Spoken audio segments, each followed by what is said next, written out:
Qu'est-ce que la liquidité d'un produit et en particulier des SCPI? Alors la liquidité d'un produit d'épargne, c'est finalement la possibilité que l'on a de pouvoir le revendre facilement. Alors ce qui est de plus liquide, c'est l'épargne réglementaire, c'est-à-dire vos livrets, les livrets réglementaires, les livrets bancaires, ce qui est sur vos livrets A par exemple, ou livret bancaire, ou même également votre compte courant. Donc ça, c'est vraiment l'épargne la plus liquide. Et plus on va, j'allais dire, aller dans un univers un peu d'épargne un peu plus, j'allais dire, dynamique, avec un peu plus de performance, plus on va se positionner sur une épargne qui va être plus ou moins liquide. Alors le très liquide dans l'épargne un peu avec du fort rendement, c'est bien évidemment tout ce qui est action, titres cotés, donc tout ce qui va pouvoir être traité au niveau des bourses. Vous appuyez sur un bouton, vous pouvez acheter, vous appuyez sur un autre bouton, vous pouvez vendre. Donc ça, c'est vraiment, on est aussi sur l'épargne liquide. Mais on a également d'autres types de produits qui sont les produits, ce qu'on appelle les produits non cotés.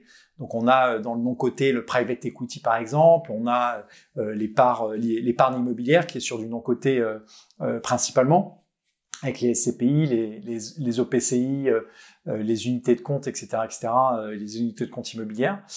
Et en fait, la SCPI fait partie de cette catégorie-là, du non coté. Donc on est vraiment sur un produit de placement qui n'est pas liquide. C'est de l'épargne dont on ne doit pas avoir besoin, et on est sur un produit d'épargne très long terme. J'aime bien le rappeler, un horizon de placement en moyenne, on dit 8 ans, mais la durée de détention moyenne, c'est plutôt plus de 20 ans. Donc il faut vraiment avoir cette logique très long terme.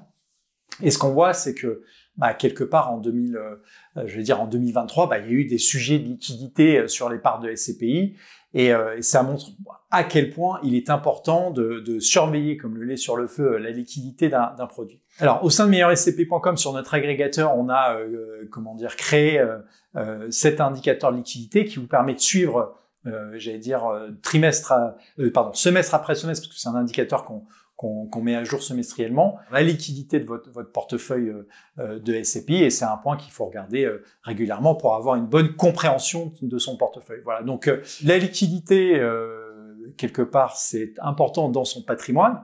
Il faut avoir ce qu'on appelle de l'épargne de précaution, donc l'épargne liquide, l'épargne qui va pouvoir vous permettre de faire face entre guillemets aux aléas de la vie. Et puis après, on va avoir l'épargne qui est moins liquide, comme la pierre papier, comme un appartement. Un appartement, c'est pas liquide, il va vous falloir entre, dans le meilleur des cas, quelques semaines à quelques mois au minimum pour pouvoir vendre votre appartement, jusqu'à plusieurs mois si le marché immobilier est grippé. Donc c'est vraiment important d'avoir cette notion d'épargne en tête, parce que cette notion d'épargne, de liquidité, elle répond à cet objectif des aléas de la vie. Si j'ai un aléa de la vie qui arrive dans ma vie, eh bien, il faut que je puisse faire face à cet aléa, et il faut que je puisse avoir des liquidités qui soient accessibles très rapidement.